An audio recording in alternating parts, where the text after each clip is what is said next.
Today's episode is something different from usual.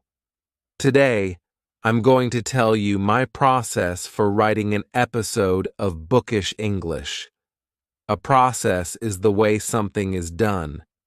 I'm going to tell you my process for making the podcast and the best way to learn a language in general. Why? Well, I realized that I have thought a lot about the theory behind the podcast, but I have never shared it with you listeners. Hopefully, this episode will help you better understand how to study languages, and if you are a language teacher, how to teach better. Around the time I first started the podcast, I was reading a lot of research about second language acquisition. A second language is a language that you learn after your first language, your native language. So my first language, for example, is English, and French is my second language. Technically, you can have third, fourth, fifth languages and so on, but we often use second language to talk about all languages you learn after your first. Acquisition means acquiring, getting something. In this context, it means learning. So second language acquisition is the study of how we learn languages. You might be thinking, why do you use the word acquisition then? Why not just say second language learning? Well, that's because we learn languages in a different way to other things. Usually, when we hear the word learning, we think of reading books, studying, and memorization. Memorize means to make yourself remember something. For example, when my parents were at school, they had to memorize poems so that they could say the poems without reading them off the page. But languages are not like that. You can't just memorize all the parts of a language. This is because the skill to acquire a language is innate. When something is innate, it means we have it from birth. We aren't born speaking a language, but everyone is born able to acquire one. So we know that language acquisition is an innate process. We listen to the language around us. People communicate with us, and so we acquire our first language. How we acquire our first language hasn't really changed much in human history, because it works. What doesn't work so well is language teaching, at least for most people. Think of your language classes at school. How many students spoke the language well after years of classes? How many students continued to learn after leaving school? Language teaching is mostly still the same as in Roman times. For thousands of years, we've understood that there is a list of grammar rules that you learn. Then you fill in the gaps with vocabulary, and bam, you're speaking a language. Except that doesn't usually happen, does it? Now, some of you might have enjoyed this way of teaching. Some people have brains that understand grammar very well. I'm one of those annoying people myself. But you probably still studied English for years without feeling like you could actually speak it. In the 1970s, a linguist called Stephen Krashen had a hypothesis. A hypothesis is an idea in science that someone is trying to prove. For example, there is a famous story about Isaac Newton. Apparently, an apple fell on Isaac Newton's head, and that inspired him to create a hypothesis. His hypothesis was that things are pulled towards the earth, the ground. This hypothesis became the theory of gravity. Stephen Krashen's hypothesis was this: we learn languages by communicating and understanding messages. He called this the theory of comprehensible input. Comprehensible means easy to understand, and input is information that you put into something. For example, when you press a button on your computer, that is input. It tells the computer to do something. When I speak into the microphone, that is also input. The microphone uses sound as input and records it. Stephen Krashen believed that we acquire language by receiving input, reading and listening that is comprehensible, easy to understand. In other words, we learn language when people speak to us in a way we can understand. When we read books, we can understand. When we listen to podcasts, we can understand, maybe like this one, and so on. In one of his talks, Stephen Krashen gives an example of an experience that inspired his theory. He was working as director of English as a second language at a university in New York in the 1970s. Next door to his apartment lived a family who had recently moved from Japan. So, of course, he tried teaching English to one of the children, a 4-year-old girl called Hitomi. How did he do this? He encouraged Hitomi to practice speaking. First, he told her phrases to say, "Do you like that ball?" But she said nothing. Next, he gave her the words to say, "Ball. Say ball." She said nothing. So then he broke down the words into individual sounds. B-a-lulu ball. Still, she said nothing. He tried making a deal with her, making an agreement with her, saying things like, "I won't give you the ball until you say the word ball." By now, you can probably guess that this didn't work. Then, 5 months later, Hitomi started to speak. By the end of the year, Hitomi could speak almost as well as the other kids her age in the neighborhood. So what happened? In those 5 months when Hitomi was silent, it seemed like she wasn't learning. But she was. She was listening. She was understanding things in context. She was acquiring language through comprehensible input. Now you may be thinking, "Hey, I spend lots of time watching TV shows in English, and it's taken me a lot longer than 5 months to be able to speak." Well, think of it this way. In those 5 months that Hitomi was in New York, she was surrounded by English all day, every day. And because she was a child, people would be trying to make things easy for her to understand.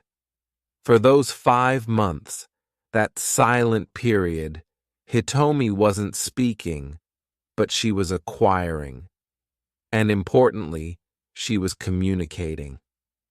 When people talked to her in English, she didn't just stand there and do nothing. She told people when she understood and when she didn't, and she could answer simple questions. How? The same way we all do as children, by making facial expressions, like smiling or looking confused, and using body language. When she was ready, she spoke, and her speaking improved very quickly. Since Krashen published his theory in the 1970s, many other researchers have criticized him. Researchers are scientists who do research, who create and test new hypotheses in science. Researchers often criticize each other. They say that someone else's theory is wrong, that the answer is different. And many researchers in second language acquisition have criticized Krashen's idea of comprehensible input.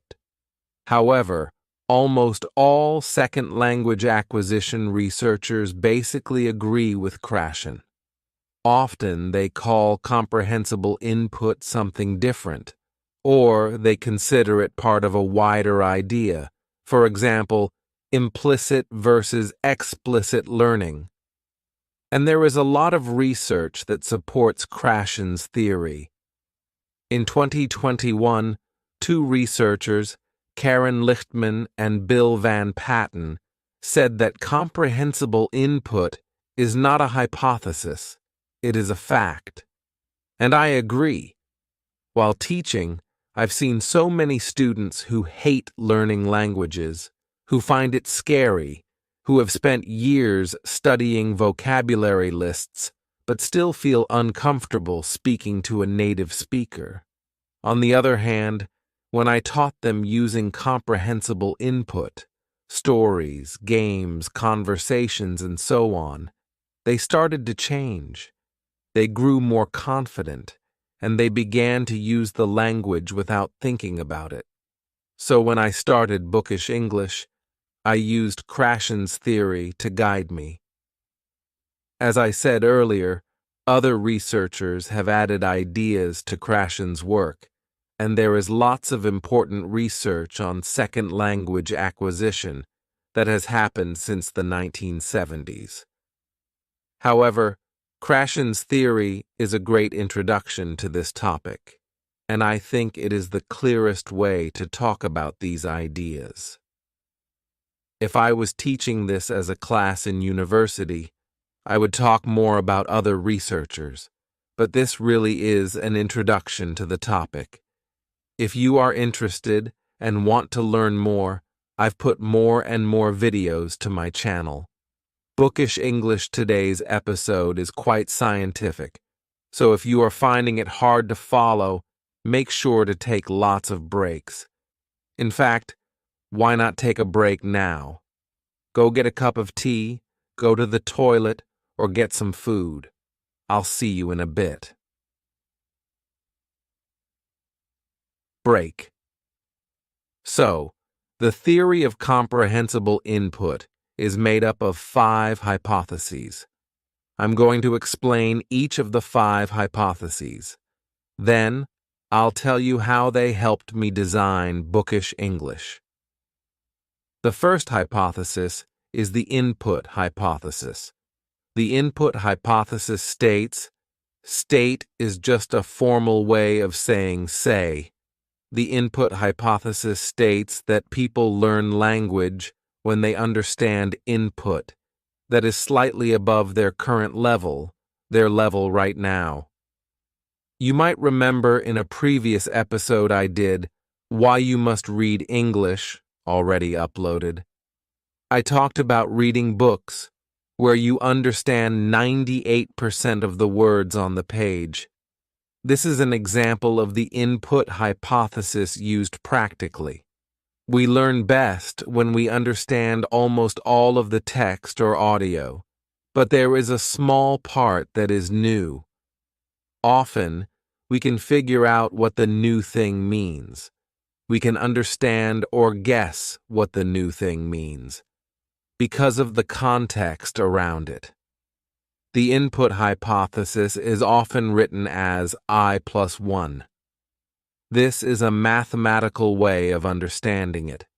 I means interlanguage, the form of language that the learner has acquired so far, and plus 1 is the new information that is being added. If you add too many new elements, for example, you read a book where you only understand 50% of the words on the page, you will get tired and confused quickly, and you won't learn as well. So it's I plus 1 and not I plus 20. Many researchers criticized this hypothesis and said that this was unclear. What is I and what is 1? However, all popular theories of second language acquisition since the 1970s have agreed with this idea in general. They disagree about what happens in the brain after the comprehensible input, but they agree that it is necessary. Another important thing to add is that input needs to be comprehensible, but it also needs to be communicative. Remember the example of Hitomi earlier? Hitomi was surrounded by children and adults who wanted to communicate with her. She was not learning English from a teacher who only talked about grammar. For language to be acquired, there needs to be communication in the classroom. And for communication to work, there needs to be a goal. That's why I teach using stories. Creating stories and telling stories has a clear communicative goal. Often that goal is just having fun. Examples of other communicative goals are learning more about the students in the class, discussing serious issues, or working on a project together.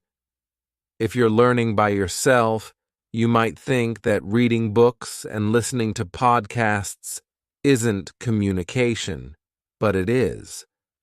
I'm communicating a message with my stories, and when you read them, you are thinking about what they mean and whether you like them. That is an important form of communication. The second hypothesis is the acquisition learning hypothesis. I talked earlier about the difference between acquisition and learning. Basically, learning is a conscious process. Conscious means you know when you are doing it, and acquisition is a subconscious process. When something is subconscious, you don't realize it's happening. So learning might be studying grammar rules, and acquisition might be understanding the meaning of the word ball by meeting it in lots of different contexts. The acquisition learning hypothesis states that we only improve our language skills through acquisition. Of course, this is controversial. When something is controversial, many people argue about whether it is true or not. Why is it controversial to say that we only improve our language skills through acquisition? Well, it depends on what you think language is. Is language a list of grammar rules and vocabulary, like you see in textbooks? That is the traditional way of understanding language.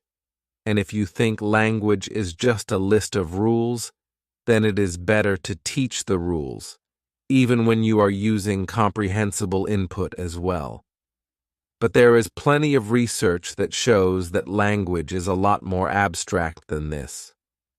When something is abstract, it means that it is not simple and clear. For example, abstract paintings can be very beautiful, but when you look at an abstract painting, it is usually very hard to tell what it is. Is that a person, a field, a cow, or just a bunch of colors? It's too abstract to understand. Researchers such as Bill Van Patten say that the language we have inside our brains is very abstract. It's quite difficult to test abstract knowledge scientifically, but it is possible. I won't get into the details because it's quite complicated, but there are ways to test for subconscious knowledge of a language. And now, we can even use machines that look at people's brains while they use language. In my own experience, I can usually tell when a student has mainly used conscious learning instead of subconscious acquisition. In the past, I have had students who learned through an app like Duolingo, which mainly uses conscious learning. Often, they didn't really listen to what I said and understood very little. Then, when they wanted to speak, they looked in the air, said, and spent a long time trying to find the right word. It was like their brain had put the words in a box of facts and not in the box of language. Stephen Krashen's third hypothesis is the monitor hypothesis. The idea is that we have a monitor, which allows us to listen to our own language use and change it. For example, when you write a document, you use your monitor to check the grammar and spelling. When you speak in front of an audience, you use your monitor to make sure you are saying the right words. Basically, the monitor is the little voice inside our heads that helps us speak and write better. The monitor hypothesis states that consciously learned language can only be used to monitor our output, our speaking and writing, after we've already said or written it. But the original speech and writing comes only from our subconsciously acquired language. Think of it this way. Maybe you find the present perfect tense really hard in English. I know a lot of learners do. So you study all the rules, learn how to make the tense and what situations to use it in. But often you say something and then only realize afterwards that you should have used the present perfect tense. Or you know when to use the tense but form it incorrectly. These are examples of using your monitor. Until you get enough input in English, until you read and listen enough in English, you won't be able to naturally use the present perfect tense because you have only learned it, not acquired it. This idea is hard for many people to understand. What it means is, if there's one area of grammar that you find really hard, you should not go and study the rules. Instead, you should keep reading and listening to things that are at the right level, the I+1 level, for you, and then you will acquire it without realizing. When you learn a language in the classroom, there's a lot of focus on speaking and writing correctly, so you learn to have your monitor on all the time. For some students, this creates big problems. They find that they can never relax in a conversation. They're always worried about making mistakes, and so they have less energy to understand the person they're speaking to. So if you can, please switch off your monitor. Find people who don't correct your grammar and who make you feel confident while speaking. Stephen Krashen's fourth hypothesis is the natural order hypothesis. The natural order hypothesis states that all learners acquire certain things in a specific order. Interestingly, the natural order of grammar acquisition is quite different from what people expect. The grammar that we often think is simple is sometimes acquired much later than other grammar points. For example, in English, we add an S to the end of verbs in the third person singular of the present tense. For example, we say I walk, but he walks. This is quite a strange rule because verbs don't change like this otherwise in English, and research shows that in first language acquisition and second language acquisition, this grammar point is acquired very late on. However, most teachers of English think this is a simple rule, so they spend lots of time teaching it and correcting students' mistakes at an early level. This wastes time and makes students feel bad for not understanding something simple, when actually it's one of the last things native speakers acquire as well. If you think of language as a list of rules, then it makes sense to teach this way.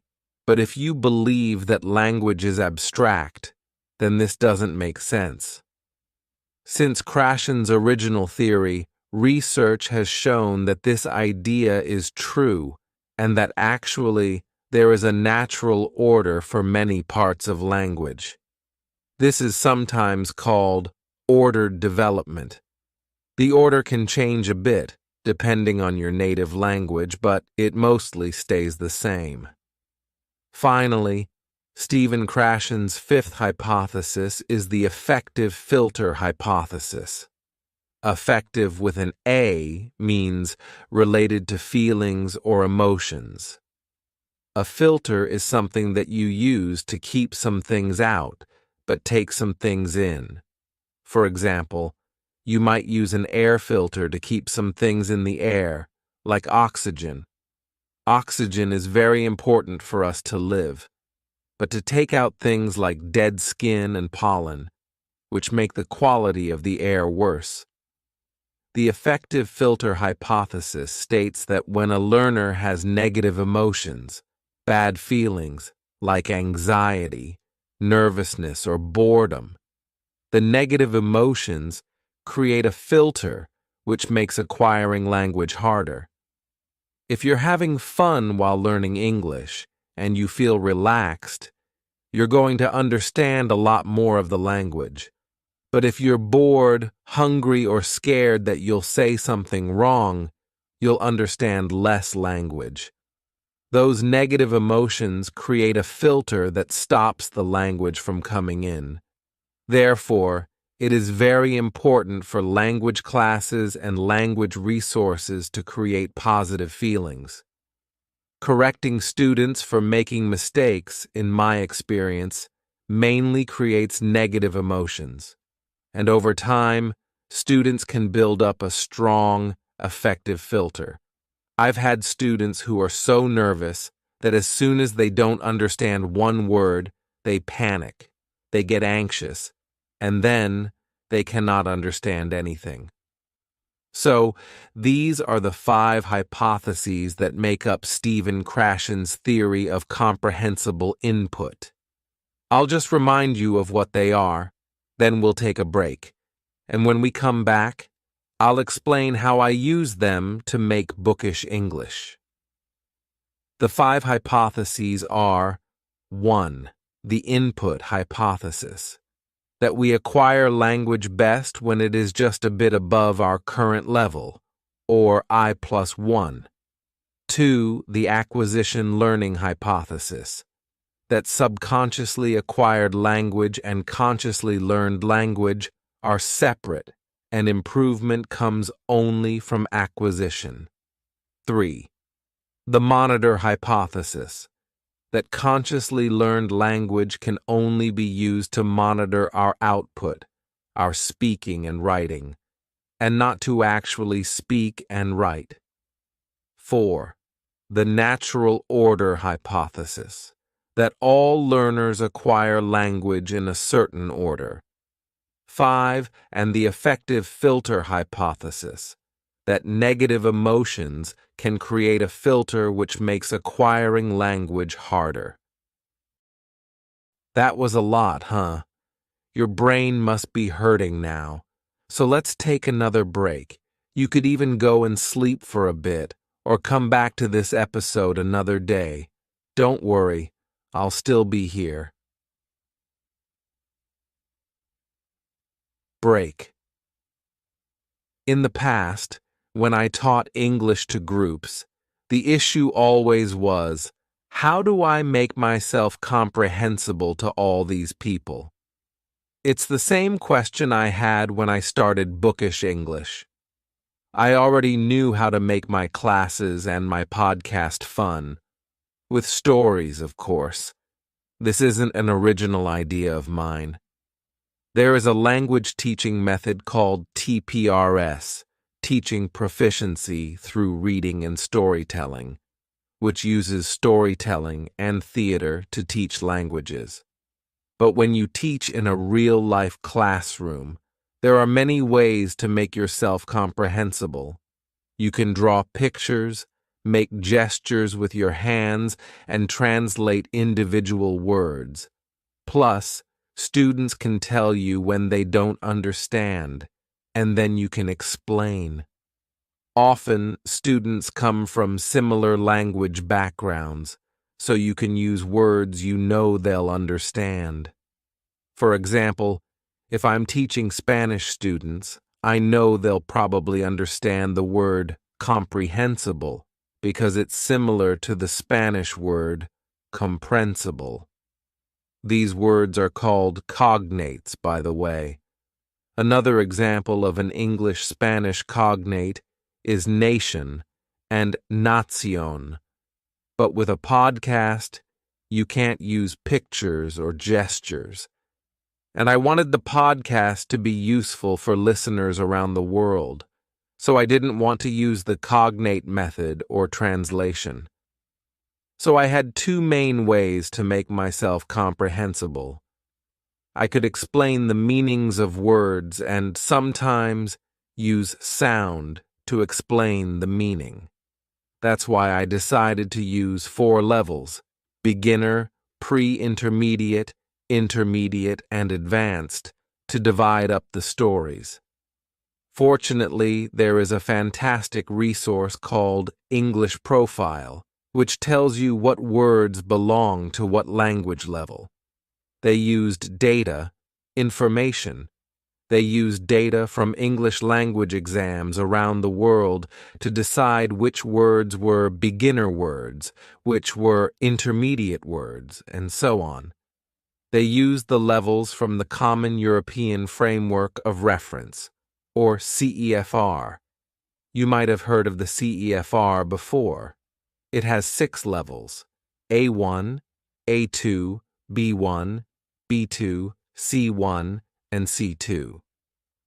The beginner level episodes of Bookish English are A2 level, the pre-intermediate episodes are B1, the intermediate episodes are B2, and the advanced stories are C1 level.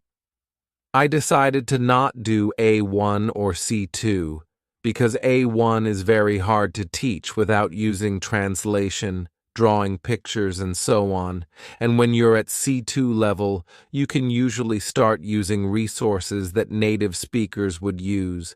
For example, reading Harry Potter or watching the TV show Friends. Every time I write a new story, I decide what level it's going to be, and then I use the English Profile vocabulary lists to make sure that all the words in the story are at the same level or from a lower level.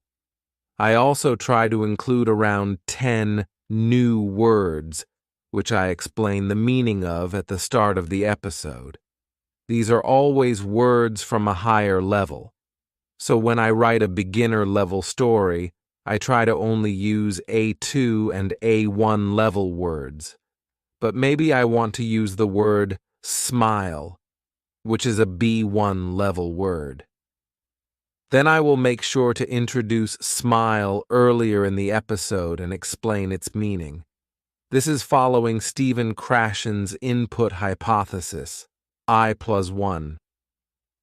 Following the acquisition learning hypothesis, Bookish English focuses on only providing comprehensible input. I almost never talk about grammar on here, and I teach words in context.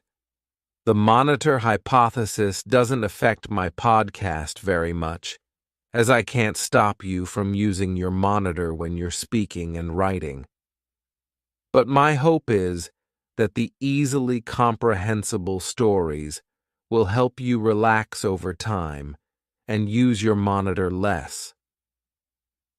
Similarly, I try to make the stories as fun as possible so that you don't get an effective filter when learning English, or if you already do get very nervous about English, my fun, relaxed style will help with that. Many listeners have told me that they listen to the podcast before bed, or that they tell the stories to their children. This is fantastic. You're having so much fun, you've forgotten that you're supposed to be learning. Finally, following the natural order hypothesis, I don't worry about grammar levels. Instead, I try to make the lower level stories less grammatically complicated. I do this by using shorter sentences and making more direct references. Let me give you an example. In an advanced story, I might say, George took off his hat and sat down at the table. There was lots of delicious food there, which was good because he was hungry. In a beginner-level story, I would say, George took off his hat and sat down at the table. There was lots of delicious food on the table. That was good because George was hungry. See how I said on the table instead of there and George instead of he? This is less complicated, so it takes less time for our brain to understand. As you get more comprehensible input, you become more comfortable with the language, and your brain can understand it more quickly. That's why you can understand much more complicated sentences at higher levels. Traditional language teaching doesn't understand grammar in this way. Instead, teachers say that there are beginner-level grammar points and advanced grammar points. The passive construction is a grammar point that is usually considered advanced. An example of the passive construction is saying, "The office was built," instead of, "They built the office." If you believe that language is abstract, then this doesn't make sense.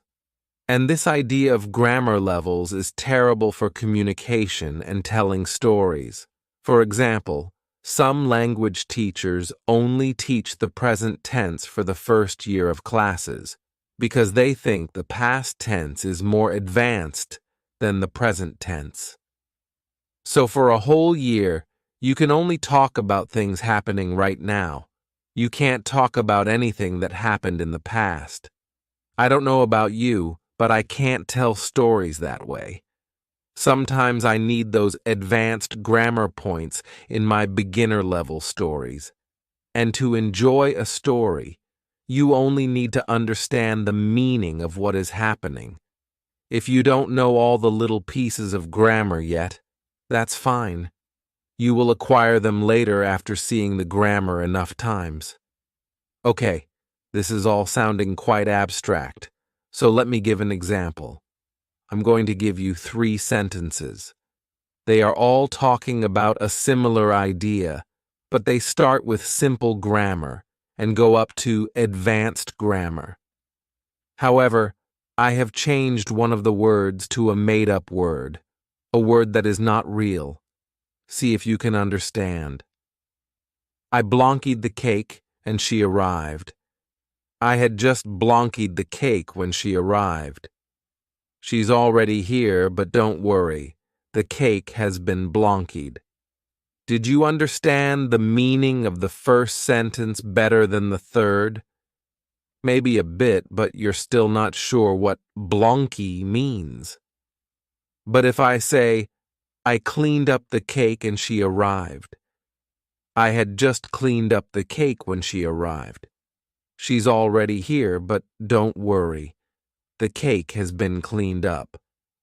Then you probably understood quite well. It doesn't matter that I used higher level grammar in the second and third sentences. You probably understood those sentences a lot better than the blonky ones. So that's why I focus on teaching words and not grammar points. Phew. So that's it. That's Stephen Krashen's theory of comprehensible input. And that's why I do the podcast the way I do. Well done for listening to all of this. You now understand language acquisition better than most people. You now understand language acquisition better than a lot of teachers. Now, when you want to improve your English or pick up another language, you can have more fun and acquire language much faster. And if you're a teacher, hopefully this has given you lots to think about. If you're thinking, time, this is all great, but where can I find good comprehensible resources for learning languages? I recommend you go to my channel Bookish English and watch all of the videos. You will learn more and more. When you go to my channel, you get a free videos with my top 10 language learning advice, and I'll upload every time there's a new episode of the podcast. You can even watch and download from my channel Bookish English. Really, I don't mind. Of course, you might also be thinking, but Jam, I love studying grammar. And that's fine. Do what you find fun and what you can keep doing for a long time. As long as you're still improving, that's all that matters. On the other hand, If this episode has sparked an interest in you, when something sparks an interest, you become very interested in something new. If this episode has sparked an interest for second language acquisition theory, then I recommend you listen to my episode, Why You Must Read English, already uploaded, where I talk more about research into reading and language acquisition. You can listen to Why You Must Read at Bookish English. There's even some of stories in there. I'm going to do another episode soon called How to Teach a Language, which will give advice for people who want to teach a language to a friend or partner. I know many people speak less commonly studied languages and have a partner who wants to learn it. Actually, I've been teaching Esperanto to my girlfriend, and I'm going to talk more about that in the episode How to Teach a Language and give lots of practical advice. Thank you for listening, and see you tomorrow.